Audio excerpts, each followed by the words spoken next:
Buka sebentar di Yohanes pasal yang ke-15. Yohanes pasal yang ke-15. Perhatikan baik-baik. Akulah pokok anggur yang benar dan Bapakkulah pengusahanya. Setiap ranting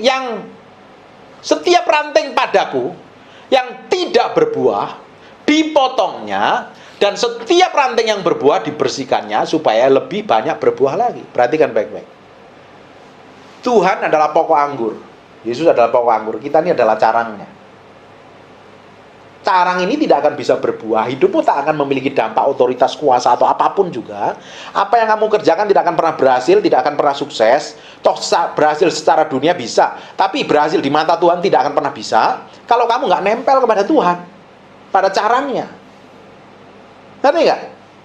Kalau kamu ini udah nempel, tapi kamu didapati tidak berbuah, kekristenanmu nggak memiliki dampak, nggak memiliki buah. Kalau kita ngomong nih, setiap ranting padaku yang tidak berbuah dipotongnya, akan dipotong loh. Dan setiap ranting yang berbuah, kalau kamu jadi orang Kristen hari ini memilih kamu jadi orang percaya dan lahir baru, ikut Tuhan, ngikutin Tuhan, kamu akan dilihat, diperhatikan Tuhan, dicek nih, dan dibersihkannya. Dibersihin apa? Segala suatu perbuatan daging yang tidak berkenan di hadapan itu udah dipotong, dihabisin tuh. Didapatin sesuatu yang tidak berkenan di hadapan Tuhan, dihabisin. Makanya bersyukur kalau kamu dites, diuji, dimurnikan. Dan biasanya Tuhan pakai membersihkannya itu selalu pakai orang-orang di sekitar kita. Makanya bersyukur kalau kamu bersinggungan dengan orang di sekitarmu. Kalau yang belum nikah ya dengan orang tuamu, dengan temanmu, dengan bosmu. Kalau yang sudah menikah pasti dengan pasanganmu lah. Dia adalah orang terbaik yang dikirim Tuhan untuk membentuk dan membersihkan karaktermu itu. Supaya apa? Didapatin apa? Didapatin suatu hari. Karena kenapa nggak dibersihkan? Pohon itu kalau dibersihkan itu banyak parasitnya, banyak benalunya. Itu yang akan menyedot nutrisi dari pokoknya. Dan itu harus dipotong dulu. Segala sesuatu yang dipotong itu pasti nggak enak. Makanya kehidupan kita datang ke gereja seperti kan dibersihkan, dimurnikan. Motivasimu kan dibersihkan. Kamu dengar firman khotbah yang keras seperti ini, harusnya kamu pulang berubah. Kalau pulangmu nggak berubah, ya saya nggak habis pikir. Apa saya yang perlu berubah? Harusnya saya berubah. Kalau kamu nggak berubah, jangan seperti Tuhan Yesus. Dari dahulu kekal selamanya tidak pernah berubah. Yang nggak boleh berubah itu Tuhan Yesus. Kita harus berubah semakin hari, semakin menjadi serupa segambar dengan Tuhan. Amin. Amin. Ayat 3. Kamu memang sudah bersih karena firman yang telah kukatakan kepadamu. Makanya orang datang ke gereja, sudah lahir baru, memang bersih. Terus, tidak hanya cukup di situ, kamu harus tinggal di dalam aku dan aku di dalam kamu. Sama seperti ranting tidak dapat berbuah dari dirinya sendiri kalau ia tidak tinggal pada pokok anggur. Demikian juga kamu tidak berbuah jikalau kamu tidak tinggal di dalam aku. Bapak Ibu, kita tuh bisa melakukan aktivitas apapun juga yang kita kerjakan, yang kita lakukan, dengan upaya, daya, kemampuan, kekuatan, pengalaman, ide, gagasan atau apapun juga, kita bisa kerjakan. Di ujungnya, kalau kita pakai kekuatan kita sendiri, tidak akan mendapat perkenanan di hadapan Tuhan. Yang kita kejar itu kan hari ini kan kita itu didapatin berkenan di hadapan Tuhan. Apapun yang kita kerjakan, apapun yang kita lakukan untuk Tuhan. Tujuannya untuk menyenangkan Tuhan. Bapak Ibu, kalau apapun yang Bapak Ibu kerjakan untuk menyenangkan Tuhan, ujungnya pasti berkenan di hadapan Tuhan. Kamu melakukan pekerjaan, bisnis, usaha atau apapun, kamu kerjakan seperti untuk melakukan untuk Tuhan, pasti hasilnya tuh powerful. Kamu kerja di kantor, bosmu suruh apa kamu kerjakan, lebih di antara orang lain kerjakan. Tiba-tiba kamu dapat perkenanan Tuhan nggak? Kalau kamu bekerja sama perusahaan, kamu pengen naik gaji nggak? Siapa yang pengen naik gaji? Pengen naik gaji kan? Kalau pengen naik gaji, bosmu suruh kerjakan 5, kamu harusnya kerjakan 7 atau 10. Baru akan dapat promosi. Akan kelihatan, kan orang dunia akan melihat. Ini orang Kristen bukan ini. Ini kalau orang Kristen harusnya pekerjaannya, dia datang ke kantor yang nggak pernah telat, terus kerjaan dikerjakan dengan baik, punya tanggung jawab, nggak barang kantor dibawa pulang ke rumah, nilep. Tapi kalau kamu kerjakan lebih di atas rata-rata, kamu pasti dipandang mama bosmu. Ini kerjanya baik, ini pasti dipromosi Tuhan. Tuhan pasti promosi.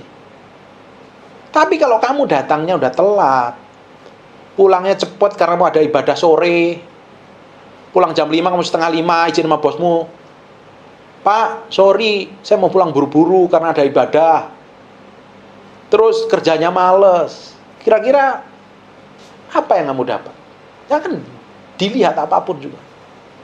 Bahkan promosi dan peninggalan pun kamu tidak akan pernah dapatkan. Karena orang dunia ingin melihat kehidupan kita hasilnya seperti apa. Kalau kita ini real, ada Tuhan di dalam hidupmu. Bukankah Roh Kudus adalah roh yang tertib dan teratur, akan membuat kehidupanmu tertib dalam segala hal kok.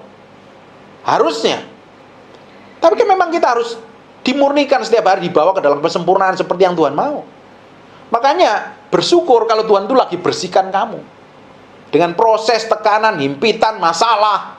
Stop ngomel, stop komplain, nikmatin Tuhan, mengaca diri, bercermin diri, cek dari kedalaman hati. Saya ini dapatin benar di hadapan Tuhan apa tidak?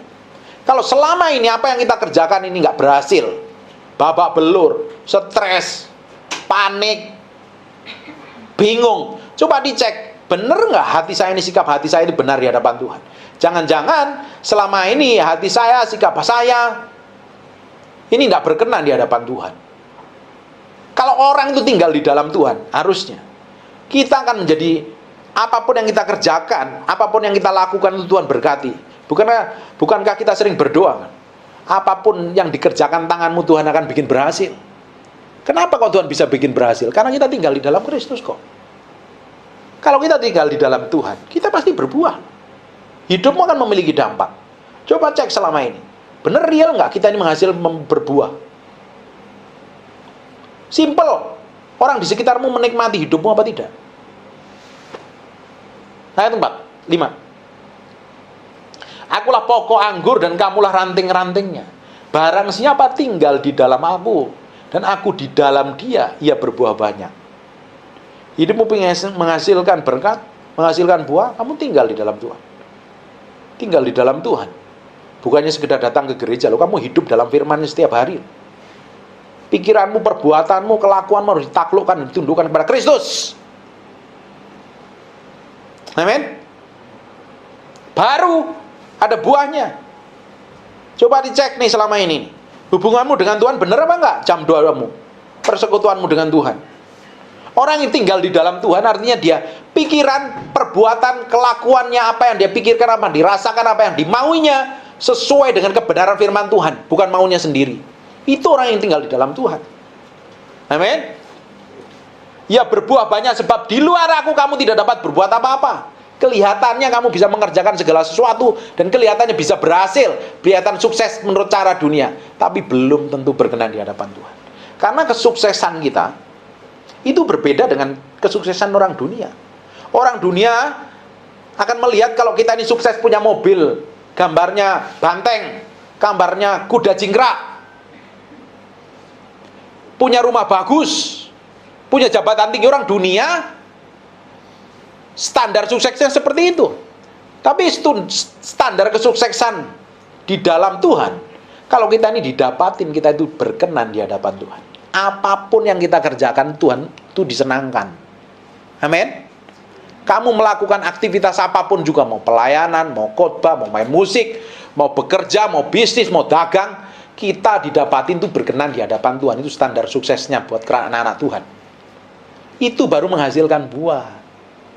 Kalau tidak, kehidupan kita masih sistem cara dunia. Kita kejarnya apa yang dunia kejar. Kalau segala sesuatu yang kita kejar hari ini seperti orang dunia kejar, kamu kok ujungnya nggak dapat didapatin berkenan di hadapan Tuhan.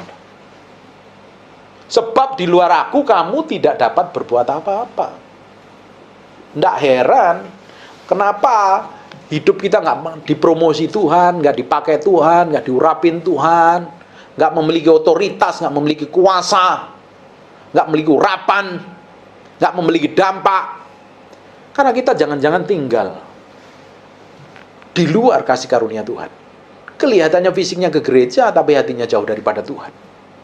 Pakai kekuatannya sendiri, pakai akalnya sendiri.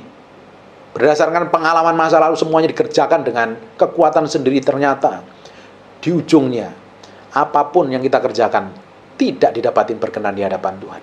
Yang kita kejar hari ini adalah kita, apapun yang kita kerjakan didapatin berkenan di hadapan Tuhan. Katakan berkenan.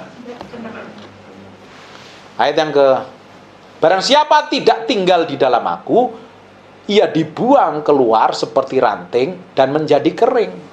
Kemudian dikumpulkan orang dan dicampaknya ke dalam api lalu dibakar. Hari ini, lalang dan gandum kelihatannya tumbuh bersama. Orang Kristen yang sungguh-sungguh dan orang Kristen yang kedagingan kelihatannya sama hari ini. Suatu hari akan ketahuan ketika masa pemurnian itu datang. Kalau tidak didapatin berbuah, engkau akan dipotong, dibuang rantingnya dan dibakar. Karena didapati tidak berkenan di hadapan Tuhan. Hari ini kasih karunia Tuhan masih tersedia. Selama kau dengarkan firman ini, kalau hatimu nggak benar di hadapan Tuhan, masih ada kesempatan untuk bertobat balik kepada Tuhan.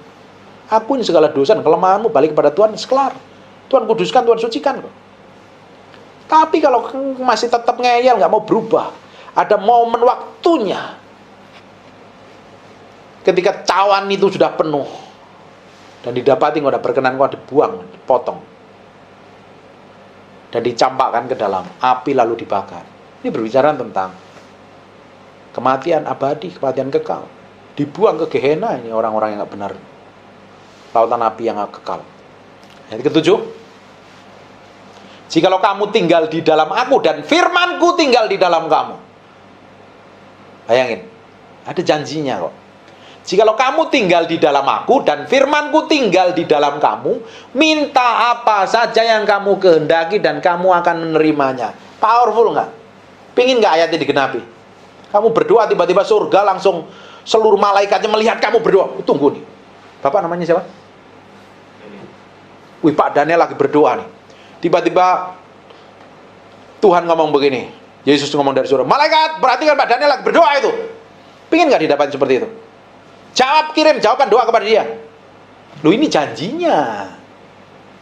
Jikalau kamu tinggal di dalam aku dan firmanku tinggal di dalam kamu, minta apa saja yang kamu kehendaki, kamu akan menerimanya. Kalau kita tinggal di dalam dia, yang kita minta sesuai dengan kemauan dan kehendak Tuhan, Tuhan akan jawab. Tidak heran ketika Elia berdoa, petir menyambar-nyambar, tiba-tiba dikirim hujan dari kekeringan yang bertahun-tahun itu. Kenapa? Surga melihat apa yang dilakukan Elia. Harusnya kekristenan kita, bukankah di Yakobus jelaskan Elia adalah manusia biasa seperti kita? Kalau Elia bisa lakukan, bukankah kita bisa lakukan? Apa yang membedakan? Ternyata memiliki hubungan yang berbeda. Elia memiliki kedekatan Tuhan, pengalaman dengan Tuhan, kehidupan berjalan bersama Tuhan. Kalau kamu tinggal di dalam aku dan firmanku tinggal di dalam kamu, orang itu kan ketahuannya dari apa yang dikatakan. Kamu real isi hidupmu dipenuhi firman apa tidak? Kan ketahuan dari apa yang kamu omongin, apa yang kamu katakan. Ketahuan persis. Tidak mungkin gelas yang diisi anggur keluarnya minyak angin. Tidak mungkin gelas yang diisi Coca-Cola isinya air putih, kan tidak mungkin. Apa yang kamu isi hari ini akan keluar manifestasi melalui mulutmu, melalui pikiranmu, melalui perbuatanmu. Di dalamnya isinya apa? Firman apa bukan? Simple kok ngecek orang itu isinya apa. Lihat, perhatikan aja, ngomong aja terus. Isinya apa? Bisa saja isinya diri sendiri. Kok angkuhan nih, lihat aku nih. Gua nih sekarang sukses. Kamu lihat nih, mobilku berapa banyak. Cicilan semua tapi. Karena nge-grab. Kamu lihat, rumahku gede banget. Kamu lihat, wah, gua ini orang keren. Ngerti nggak? Gua punya jabatan tinggi. Lihat aja apa yang keluar dari mulutnya. Ada orang yang mulutnya itu isinya itu kebun binatang, dari tokek, kecoa, kadal, buaya, harimau, disebutin semua. Karena di dalamnya isi seperti itu. Ada orang yang mulutnya itu isinya membanggakan diri. Ada isinya persoalan aja.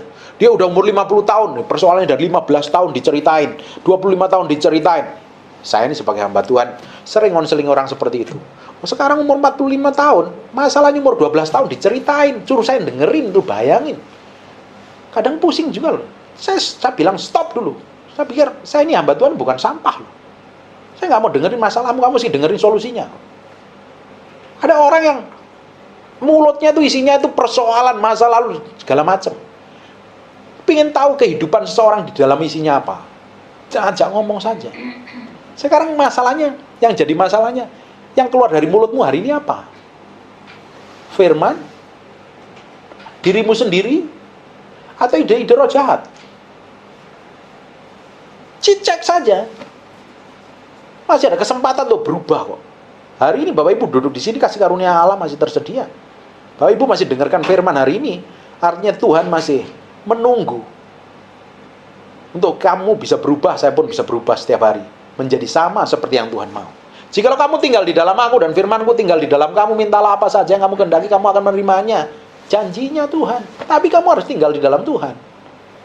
Makanya tidak heran ada orang-orang tertentu tuh. Orang Jawa tuh bilang sabdo pandito ratu. Ada orang Jawa pasti tahu ini. Ini bahasa Jawa campur Spanyol gitulah. Artinya mulutmu, perkataan dari mulutmu itu seperti hukum dan ketetapan, seperti undang-undang. Ada otoritasnya, ada kuasa. Kamu ngomong A jadi A, ngomong B jadi B. Ada orang tertentu yang mulutnya powerful dan penuh urapan sekali. Harusnya kita memiliki otoritas yang sama. Ketika Petrus berjalan mau ke bait Allah dan ketemu orang itu, Mas Pera tidak ada padaku, lihat mataku, pandanglah aku. Dari pandangan matanya itu keluar otoritas dan kuasa. Tatapan matamu. Sekarang coba lihat nih, tatap masing-masing matanya. Masing-masing coba lihat. Tetanggamu kanan kiri itu, lihat tuh. Tatapan matanya isinya apa itu? Berkuasa apa ya? Harusnya Tuhan itu bekerja manifestasi dari seluruh tubuh kita. Tuhan bisa lakukan hal yang ajaib, jadi saluran berkat. Harusnya kalau kita tinggal di dalam Dia, apapun yang kita kerjakan, apapun yang kita lakukan, itu akan memberkati banyak orang. Amin. 8. Dalam hal inilah Bapakku dipermuliakan, yaitu jika kamu berbuah banyak, dan demikian kamu adalah murid-muridku. Kamu ingin dikenal Tuhan sebagai anak Tuhan yang mengasihi Tuhan. Lihat aja buahnya. Itu nggak bisa dibohongin. Kita tuh bisa ngomong berbuih-buih ngalor ngidul, tapi kalau hidupmu nggak jadi berkat, buat orang sekitarmu akan menjadi percuma. Amin. Kamu kerja di kantor, harusnya kamu ditempatkan di kantor-kantor itu diberkatin melalui hidupmu. Ingat nggak Daniel? Ingat nggak Yusuf? Ketika di rumah Potifar, rumahnya diberkatin Tuhan. Semuanya jadi diberkati apa yang dikerjakan Yusuf, menjadi berkat, rumahnya bisa mengatur segala macam. Ketika Yusuf ditempatkan di penjara, penjara pun diberkatin. Daniel ditempatkan di satu tempat, bahkan dia jadi berkat di sana.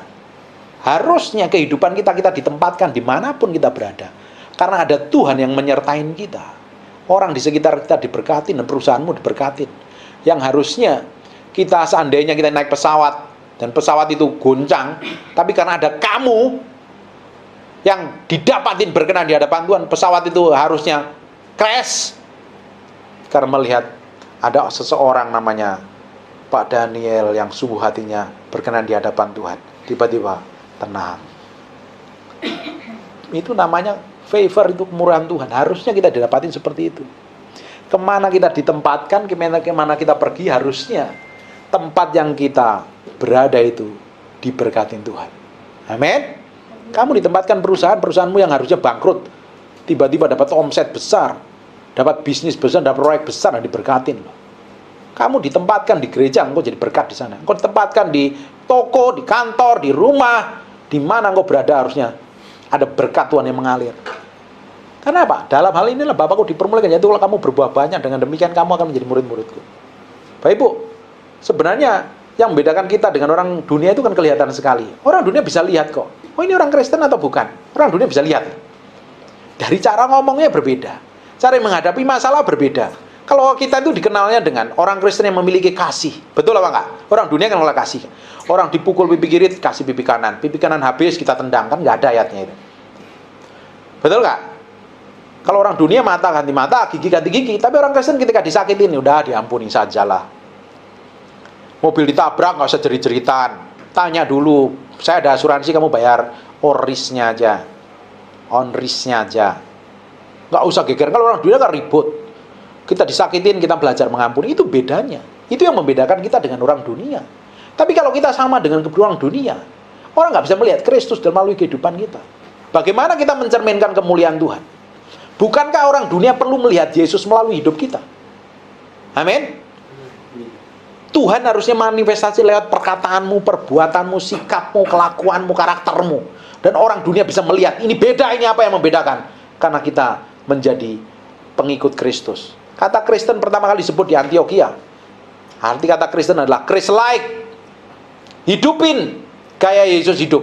Karakternya, kelakuannya, sikapnya, gaya bicaranya, urapannya, otoritasnya harus mengikuti Yesus. Kalau tidak, kamu nggak tahu mengikuti siapa. Nah, dalam hal ini Bapakku dipermuliakan, yaitu jika kamu berbuah banyak, dan demikian kamu adalah murid-muridku. Baru diakuin muridnya kalau kita dapati berbuah banyak. Banyak orang akan murid, tapi nggak mau dimuridkan, nggak mau dididik, nggak mau diajarin. Hidupnya semaunya sendiri. Jalan sendiri. Kalau murid, ngaku murid ya harus dididik dan dimuridkan. Ayat 9 ada. Seperti Bapa telah mengasihi aku, demikianlah juga aku telah mengasihi kamu. Tinggallah di dalam kasihku itu.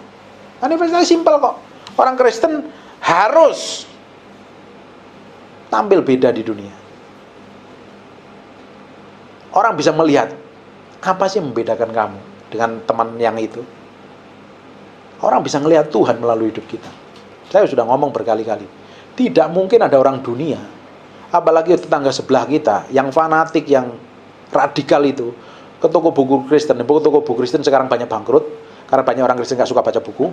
Makanya mereka nggak bisa bayar sewa, karena nggak ada income, bangkrut. Dan mereka, orang-orang dunia itu nggak bakalan beli Alkitab. Baca Alkitab itu nggak mungkin. Benar apa enggak? Atau dengerin khotbah, nggak mungkin datang ke gereja. Tapi dia bisa menikmati Tuhan melalui hidupmu, melalui kelakuan, melalui sikapmu. Amin. Kalau orang dunia bisa ngelihat Tuhan melalui hidupmu, kemana kamu berjalan, kamu melangkah, kemana kamu hidup. Karena kamu memiliki hidup yang berbeda. Kamu menghidupin karakternya Yesus. Kamu menghidupin firman Tuhan. Dan untuk sampai ke sana kan perlu kita ini bergaul dengan Tuhan setiap hari. Nempel kepada firman-Nya setiap hari. Kalau Bapak Ibu nggak mau baca Alkitab, karena orang tuh biasanya kalau malas baca buku, biasanya kembar siam dengan malas baca Alkitab.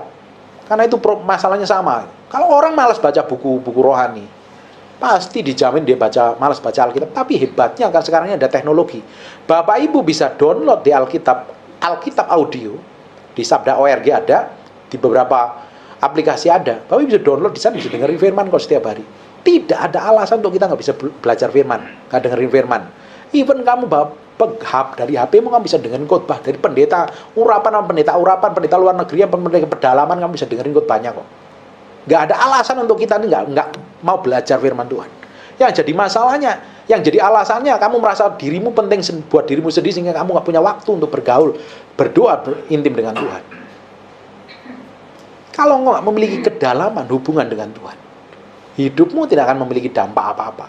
Apa yang kamu kerjakan kelihatannya berkenan, kelihatannya baik, belum tentu didapatin berkenan di hadapan Tuhan.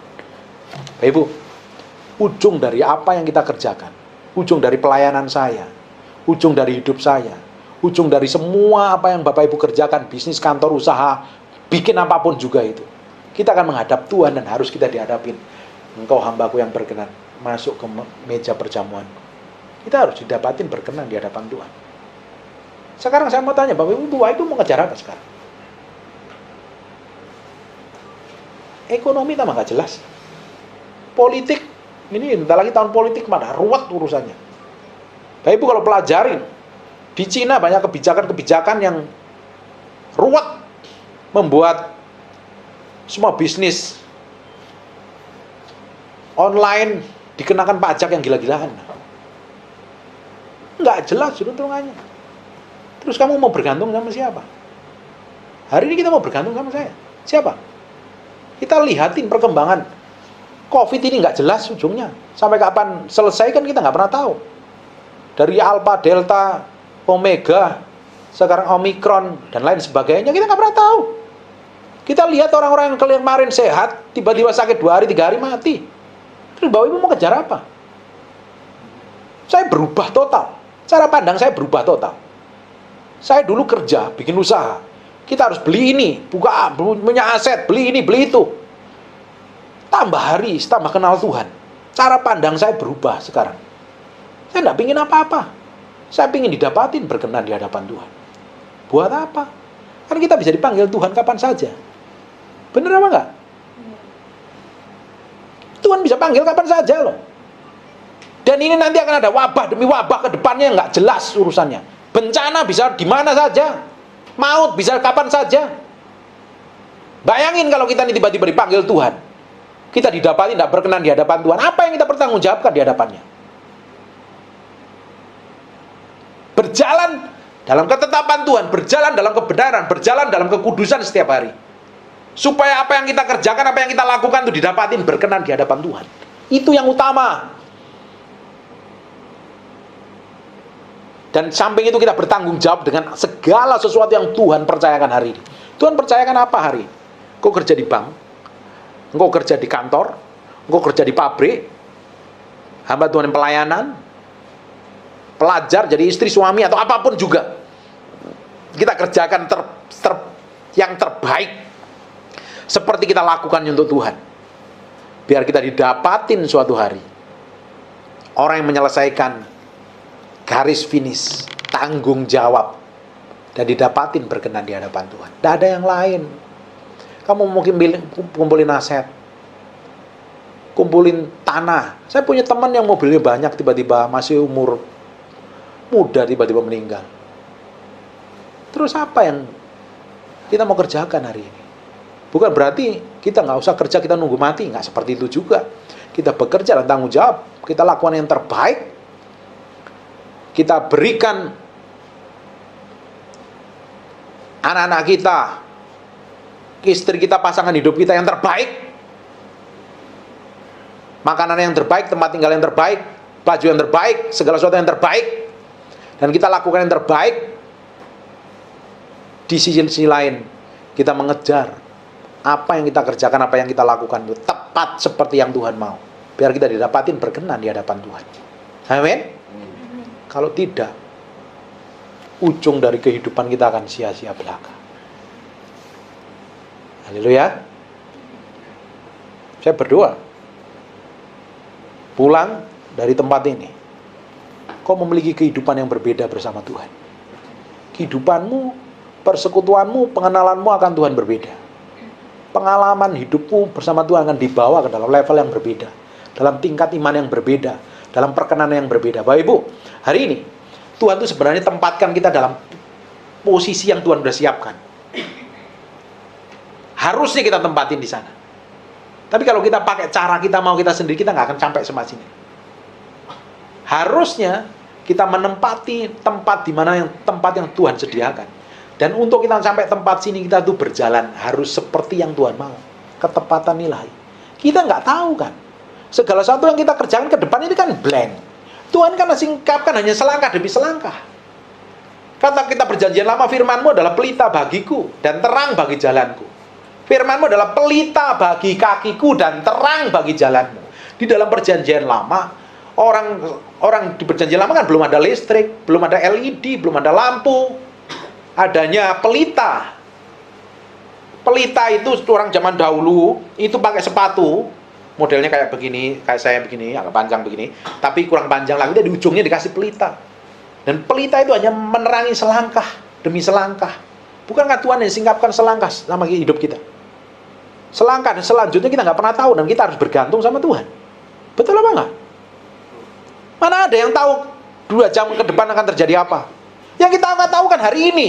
Dan selangkah ke depan, ngapain? Berserah kepada Tuhan, bergantung sama Tuhan. Dan tanggung jawab dengan semua yang Tuhan percayakan pada kita. Kalau kita nih berjalan dalam ketetapan Tuhan, di ujungnya kita akan mencapai garis akhir dan dapatin berkenan. Mencapai posisi yang Tuhan tetapkan bagi kita. Kenapa kita nggak bisa mencapai posisi yang Tuhan tetapkan bagi kita? Karena kita jalan maunya sendiri.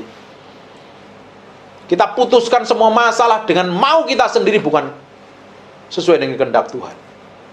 Ujungnya kita akan dapatin berkenan di hadapan Tuhan. Amin.